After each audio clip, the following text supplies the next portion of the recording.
یہ برکت والا دن جو اللہ تعالیٰ کی ذات نے اس رمضان کے مہینے میں عطا فرمایا ہے وہ اس سال کے رمضان کا آخری ہے، اور اس بارے میں بہت سارے لوگوں کے اندر تصورات ہیں جن تصورات کی اصلاح بہت ضروری ہے۔ عام طور پر لوگ یہ سمجھتے ہیں کہ شاید یہ کوئی تہوار ہے اور اس کے لیے کوئی الگ احکامات ہیں، عبادت کے الگ کوئی طریقے ہیں جو شاید نبی علیہ الصلاۃ والسلام نے تجویز فرمائے۔ تو یہ بات یاد رکھنی چاہیے کہ نہ تو یہ تہوار ہے اور نہ ہی عام دنوں سے ہٹ کر کی جانے والی کوئی ایسی عبادت ہے کہ جسے اس دن کے ساتھ خاص کیا گیا ہو۔ ہاں اتنی بات ضرور ہے، یہ رمضان کا مہینہ جس کو سید الشہور، تمام مہینوں کا سردار کہا جاتا ہے، اور یہ جمعے کا دن جس کو سید الایام یعنی تمام دنوں کا سردار کہا جاتا ہے، اور پورے مہینے میں 4 یا 5 جمعے ہی ہوا کرتے ہیں، اس لیے اس مہینوں کے سردار مہینے کے اندر اور دنوں کے سردار اس دن کا یہ آخری جمعہ ہے،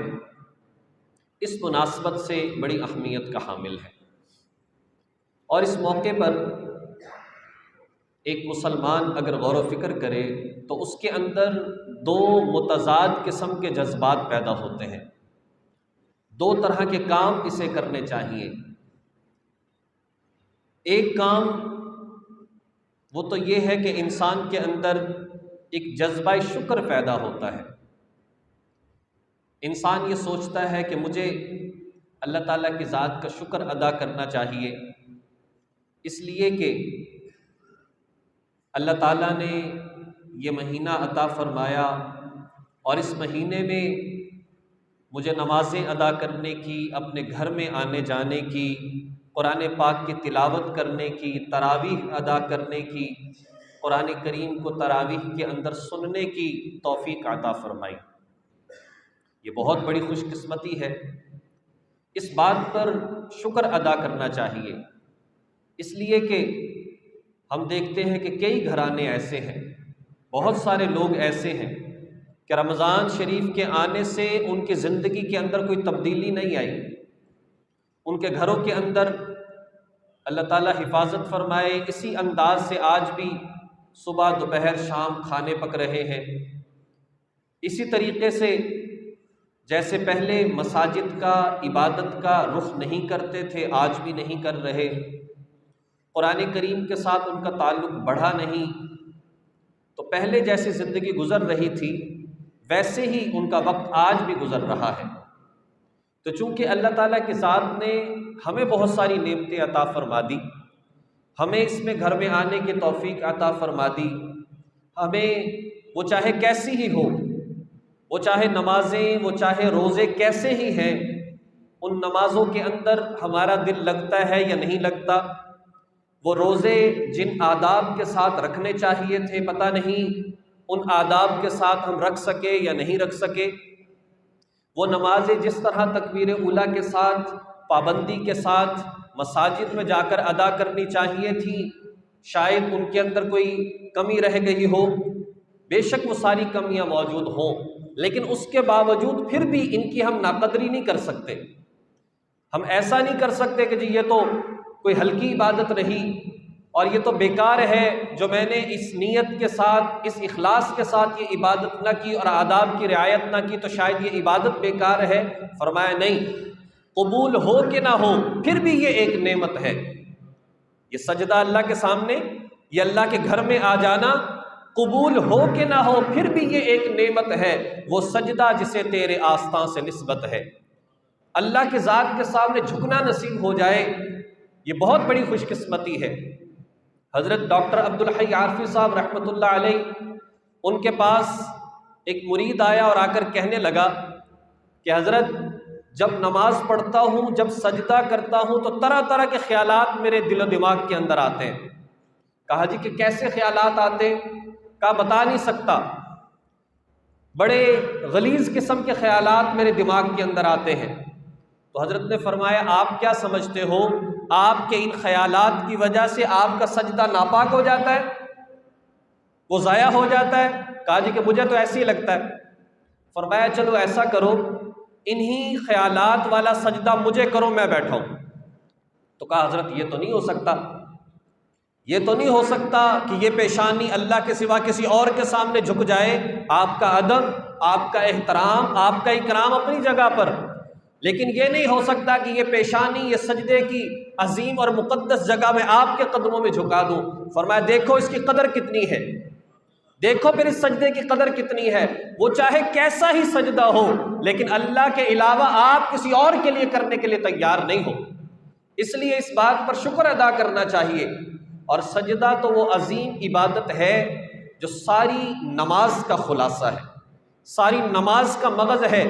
ایک رکعت میں آپ فاتحہ ایک مرتبہ پڑھتے ہیں، آپ سورت ایک مرتبہ پڑھتے ہیں، آپ قیام ایک مرتبہ کرتے ہیں، آپ رکوع ایک مرتبہ کرتے ہیں، لیکن سجدے 2 مرتبہ کرتے ہیں۔ مسجد کے اندر، مسجد کا لفظی معنی کیا ہے؟ سجدہ کرنے کی جگہ۔ حالانکہ یہاں پر سجدہ تھوڑی ہوتا ہے، صرف تلاوت بھی ہوتی ہے، رکوع بھی ہوتا ہے، اور جی اللہ تعالیٰ کا ذکر بھی کیا جا رہا ہے، صحابہ کے تذکرے بھی ہو رہے ہیں، حضور کا تذکرہ بھی ہو رہا ہے، لیکن نام کیا ہے؟ مسجد۔ اس لیے اللہ رب العزت سورہ علق کی آخری آیت کے اندر ارشاد فرماتے ہیں اے میرے بندے سجدہ کر اور میرا قریبی ہو جا۔ انسان اللہ کے حضور سجدہ کر کے سب سے زیادہ اللہ کا قریبی بنتا ہے۔ اب آپ اندازہ لگائیں، ایک تو نمازوں کی کثرت، پھر انسان نوافل کا اہتمام بھی کرتا ہے، اور نہ صحیح تو تراویح بھی ادا کرتا ہے، تو کتنے سجدے بڑھ جاتے ہیں اور ہم اللہ کے کتنے قریب ہو جاتے ہیں۔ یہ اللہ کے ذات نے ہمیں عظیم ایک موقع عطا فرمایا، اس لیے اس بات پر ایک تو ہمیں شکر ادا کرنا چاہیے، اور دوسری بات یہ ڈر کا مقام بھی ہے، استغفار اور توبہ بھی کرنی چاہیے۔ ڈر کا مقام کیوں ہے؟ اس کے لیے ایک حدیث مبارکہ نبی علیہ الصلوۃ والسلام کی، جسے حدیث منبری کہا جاتا ہے۔ حدیث منبری، رمضان کا مہینہ ہے، جمعے کا دن ہے، مسجد نبوی ہے، صحابہ کرام تشریف فرما ہے، حضور علیہ الصلوۃ والسلام تشریف لائے خطبہ دینے کے لیے، اور اپنے منبر مبارک کی پہلی سیڑھی پر قدم رکھا تو آمین کہا، دوسری پر قدم رکھا پھر آمین فرمایا، تیسری پر قدم رکھا پھر آمین فرمایا۔ صحابہ کرام نے پوچھا یا رسول اللہ صلی اللہ علیہ وسلم، نہ تو کسی اور کو دعا دیتے ہوئے سنا جو آپ آمین کہیں،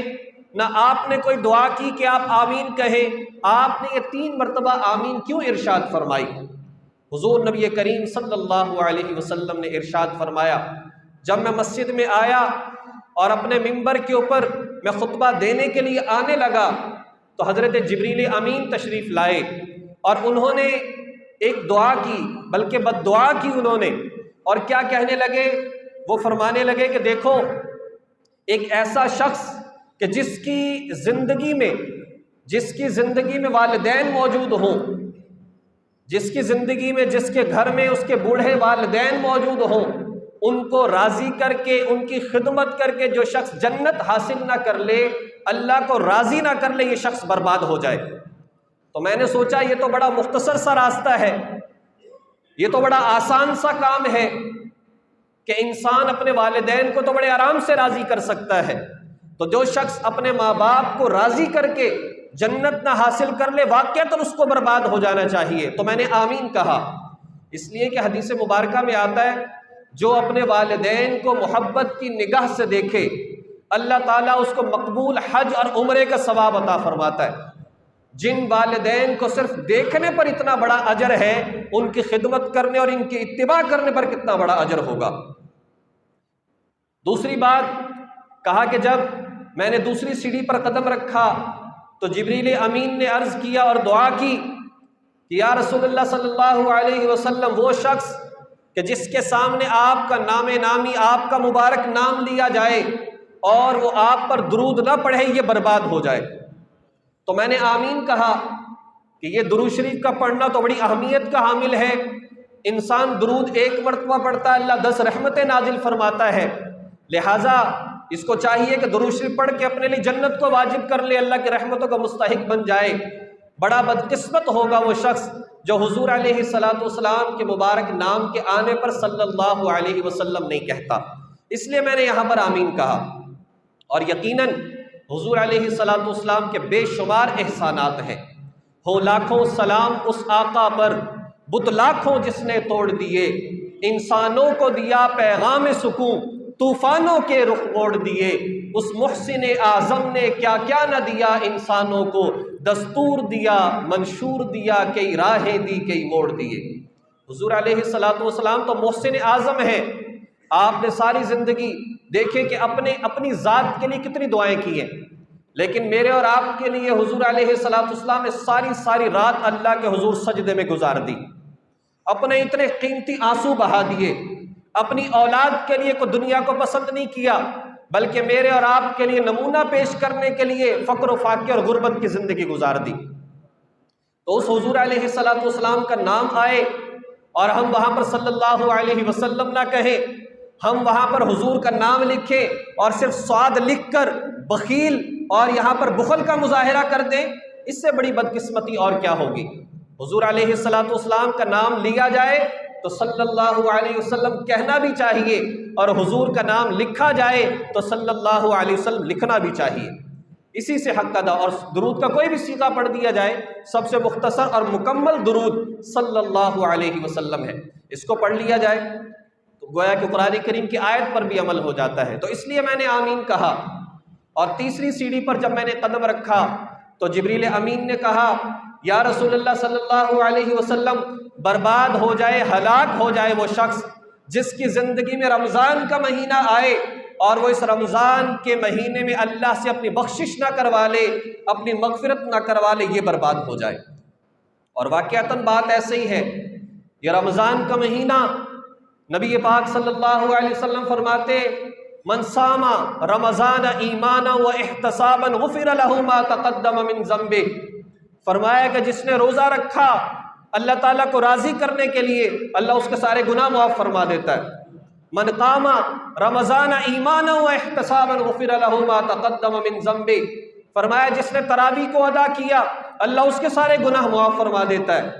پھر فرمایا جس نے روزہ کسی کا افطار کروایا اللہ اس کے سارے گناہ معاف فرما دیتا ہے۔ جس نے لیلۃ القدر میں عبادت کی اللہ اس کے سارے گناہ معاف فرما دیتا ہے۔ اللہ کی ذات تو اس مہینے کے اندر اور خاص کر آخری عشرے کے اندر یہ تو ایک بہانے ڈھونڈ رہی ہے اپنے بندے کو بخشنے کے لیے اور معاف کرنے کے لیے۔ یہ تو جہنم سے آزادی کا عشرہ ہے۔ اللہ تعالیٰ کی رحمتیں ہم سمیٹ چکے، اللہ کی طرف سے مغفرتیں ہم حاصل کر چکے۔ ہمیں تو چاہیے کہ چند جو قیمتی دن رہ چکے ہیں ان کی قدر کی جائے اور اللہ تعالیٰ کے حضور اپنے آپ کو قبول کروایا جائے، اپنی عبادات کو قبول کروایا جائے اور اللہ تعالیٰ کی ذات سے سچی پکی توبہ کی جائے۔ تو اس لیے میں نے آمین کہا۔ اتنا اونچا مقام ہے، انسان چھوٹے چھوٹے کام کرتا ہے اور اللہ اتنے بڑے بڑے اجر عطا فرما رہا ہے، تو انسان کو چاہیے کہ اس مبارک مہینے کے اندر ایسے کام کر جائے اور ایسے کاموں سے بچ جائے جس سے اللہ تعالیٰ کے حضور کامیاب ہوتا چلا جائے۔ تو اس لیے ہمیں اللہ تعالیٰ کی ذات کا شکر بھی ادا کرنا چاہیے اللہ کی توفیق پر، اور ہمیں استغفار اور توبہ بھی کرنا چاہیے جو ہم سے تھوڑی بہت کمی رہ چکی ہے، تاکہ ہم اس حدیث کا مصداق کہیں نہ بن جائیں۔ کمی ہمیں وہ جبریل امین نعوذ باللہ ان کا بد دعا کرنا، حضور علیہ الصلوۃ والسلام کا آمین کہنا، پھر مقام مسجد نبوی ہو، پھر صحابہ کرام موجود ہوں، پھر رمضان کا مہینہ ہو، پھر جمعے کا دن ہو، ان چیزوں کی قبولیت میں ذرہ برابر کوئی شک نہیں ہو سکتا۔ اس لیے ہمیں اللہ کی ذات کا شکر بھی ادا کرنا چاہیے، اور اس کے ساتھ ساتھ ہمیں اللہ رب العزت کے حضور توبہ اور استغفار بھی کرنا چاہیے۔